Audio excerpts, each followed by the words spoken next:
بسم الله الرحمن الرحیم. درنو معززو دوستانو ورونو خویندو السلام علیکم ورحمت الله وبرکاتو. تاسو ته بهتره معلومه ده چې احساس خیریه بنسټ اوس په دې باندې کار کوي تر څو ټولنه په خپلو پښو باندې ودرېږي، له احتیاجۍ څخه خلاص شي. هر چا دپاره د هغه د وس مطابق د هغه د ذوق مطابق کاروبار برابر کړو. موږ وشو کولی چې په دې نږدې وختو کې یوازې د کابل د مرکزي دفتر څخه چې کوم فعالیتونه شوي دا 5م نمبر دکان دی چې مولوي صاحب ته مو جوړ کړو.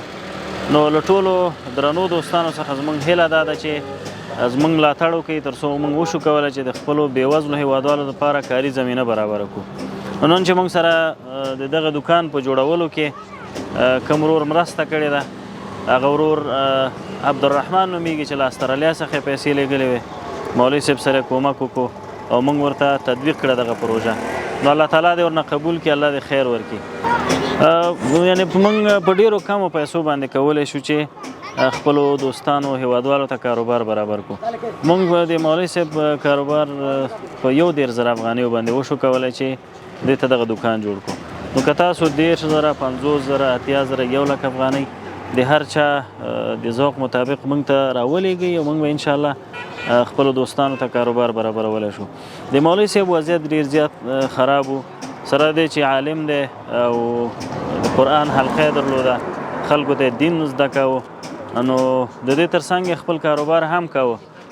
دا چې فقیر دی هغه کومې سرمایه چې درلوده هغه یا په مریضۍ او ناروغۍ کې ترې لاړه یا په کور کې مصرف شوه.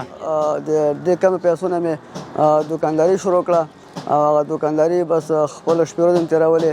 په هغه وخت سره زموږ ژوند څه ناڅه نه په ترقۍ و نه په تنزل، خو بدبختانه چې دا انقلاب بس هوس ته ورسېده او دغسې د بدبختۍ د عواملو سره موږ مخامخ شولو او د طالبانو د تحریم نه څه موده مخکې بس زموږ دکان بس انفجار شو او بعض عواملو کې بس هغه د منځه لاړو، هر څه وسایل وسوه. بیا نو هغه داسې و چې بس هغه ستونزې خو موږ بیخي د بدبخت سره مخامخ وې.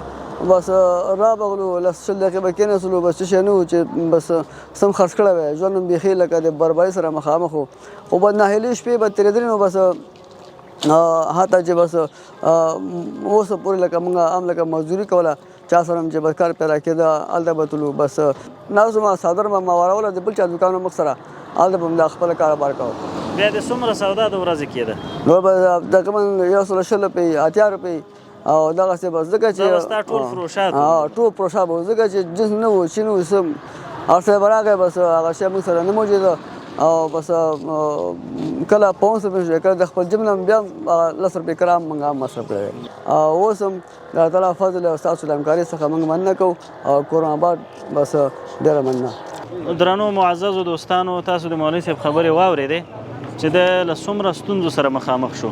د دې توانې نه درلوده چې ځان ته یو دکان او ښه کاروبار برابر کړي. کومه سرمایه چې درلوده هغه به د څادر په سر باندې هغه توکي خطا کړل او بیا به دکانونو مخ ته راناستو. نو ډېرو ستونزو او مشکلاتو سره مخامخ. اوس الحمدلله د خوشحالۍ احساس کوي. انشاءالله دې نه وروسته به په اطمینان سره راځي، خپل دکان او دکاندارۍ به کوي، دې تر څنګ به د دعوت کارونه هم کوي. نو په ټولو درنو دوستانو غږ دا دی چې د احساس خیریه بنسټ ملاتړ وکړئ. انشاءالله تعالی موږ کولی شو چې ستاسو پروژې او ستاسو هغه مرستې تر بېوزلو ورسوو، خصوصا هغه څوک چې کاري توانایي لري خو امکانات نه لري چې ځان ته کاروبار برابر کړي. نو زموږ هیله دا ده چې موږ ټولنه په پښو ودرو او دوستانو ته کاروبار برابر کړو. السلام علیکم ورحمت الله وبرکاتو.